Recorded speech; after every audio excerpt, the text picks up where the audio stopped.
അവന് കിട്ടുന്ന പ്രതിഫലം അറിയോ?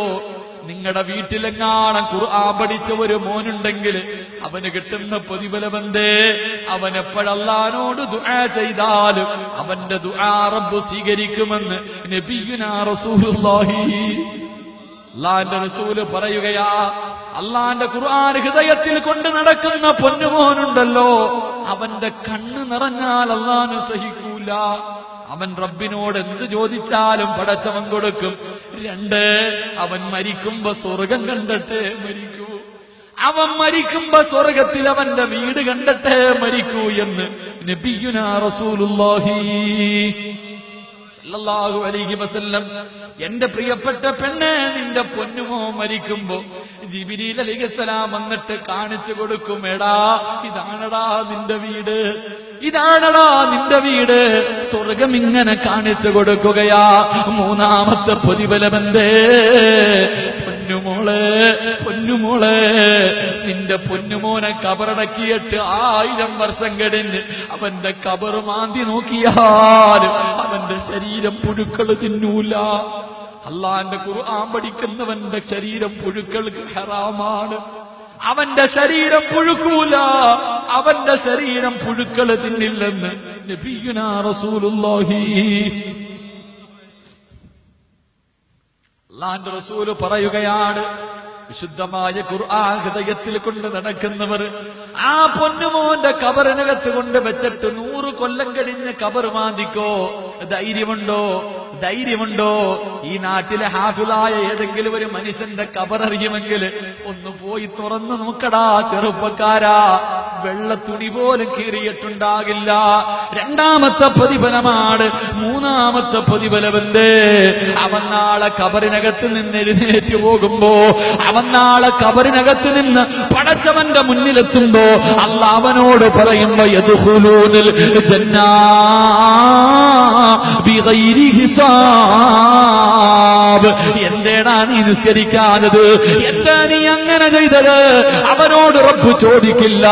അല്ലാഹുവിന്റെ പരിശുദ്ധമായ ഖുർആൻ പഠിച്ച പൊന്നുപോർ, അവന് വിചാരണയില്ല, അവന് ഹിസാബില്ല. അവന് സ്വർഗം കാണിച്ചു കൊടുത്തിട്ട് അല്ലാഹു പറയുമെടാ, ഈ കാണുന്ന സ്വർഗത്തിന്റെ ഏത് വാതിലിലൂടെ വേണമെങ്കിലും കടന്നു പൊക്കോ.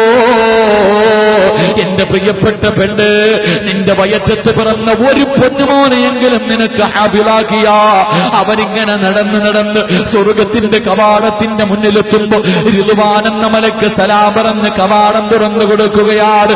വലതുകാല് വെച്ച് സ്വർഗത്തിൽ കയറി. പക്ഷേ തിരിഞ്ഞു നോക്കുമ്പോ അവന്റെ മാതാപിതാക്കൾ കിടന്ന് കരയുകയാണ്. അവനതാ തിരിച്ചു വരികയാണ്. അവൻ തിരിച്ചു വരികയാ. പൊട്ടിക്കരഞ്ഞുകൊണ്ട് റബ്ബിന്റെ മുന്നിലേക്ക് കടന്നു വരികയാണ്.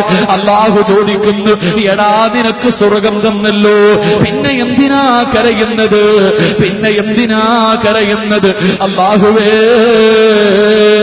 എന്റെ വാപ്പയും എന്റെ ഉമ്മയും എന്റെ മക്കളും എന്റെ കൂടപ്പിറപ്പുകളും ഇവരെല്ലാം നരകത്തിലേക്ക് പോകുമ്പോ എനിക്കെങ്ങനെയാ സ്വർഗത്തിൽ പോകാൻ കഴിയുന്നത്? എനിക്ക് ജന്മം തന്ന എന്റെ വാപ്പ, എന്നെ പൊന്നുപോലെ കൊണ്ട് നടന്ന എന്റെ ഉമ്മ, ഇവരെ നീ നരകത്തിലേക്ക് വലിച്ചെറിയുമ്പോ എനിക്ക് സ്വർഗം വേണ്ട അല്ലാ, എന്നെ കൂടെ നരകത്തിലേക്ക് വലിച്ചെറിയണേ എന്ന് റബ്ബിന്റെ മുന്നിൽ കിടന്നുകൊണ്ട് കരഞ്ഞുകൊണ്ട് പറയുമ്പോ അല്ലാഹു അവനോട് പറയും, മോനെ കരയല്ലേ, മോനെ കരയല്ലേ. എന്റെ ഖുർആനെന്ന് തുറന്നു നോക്കാ സമയമില്ലാതെ എത്രയോ മുസ്ലിമീങ്ങള് ദുനിയാവിന്റെ തൊലിക്ക് മുകളിലൂടെ നടക്കുമ്പോ അള്ളാന്റെ ഖുർആൻ ഹൃദയത്തിൽ കൊണ്ട് നടന്നവനാ. അതുകൊണ്ട് പൊന്നുമോരെ, പൊന്നുമോരെ, നിനക്കിഷ്ടമുള്ളവരിൽ 40 പേരുടെ കയ്യിൽ പിടിച്ച് സ്വർഗത്തിൽ കൊണ്ടുപോകാ അല്ലാഹു അവൻ അവസരം കൊടുക്കുമെന്ന് നബിയുനാ റസൂലുള്ളാഹി സല്ലല്ലാഹു അലൈഹി വസല്ലം. അല്ലാഹുവിന്റെ പരിശുദ്ധമായ ഖുർആൻ മുഴുവനും കാണാതെ പഠിച്ച ഒരു മകന് 40 പേരെ സ്വർഗത്തിൽ കൊണ്ടുപോകാനുള്ള ഭാഗ്യമുണ്ടെന്ന് നബിയുനാ റസൂലുള്ളാഹി സല്ലല്ലാഹു. അല്ലാഹു നമ്മുടെ മക്കളെ ഹാഫിളീങ്ങളാക്കി തരുമാറാകട്ടെ. അല്ലാഹു നമ്മുടെ മക്കളെ ഹാഫിളീങ്ങളാക്കി തരുമാറാകട്ടെ. ഒരാളും മതി മോനെ നിന്റെ വീട്ടിൽ. 10 എണ്ണത്തിനെ പെറ്റ തള്ളയാണെങ്കിലും അതിൽ ഒരെണ്ണം മതി നിന്റെ കുടുംബത്തിലെ 40 പേര് സ്വർഗത്തിൽ പോകും. അള്ളാഹു നമുക്ക് അങ്ങനെയുള്ള മക്കളെ നൽകി നിഗ്രഹിക്കുമാറാകട്ടെ. എന്റെ പ്രിയപ്പെട്ടവരോട് ഈ സ്ഥാപനം അതിനു വേണ്ടിയാ. ഈ കാണുന്ന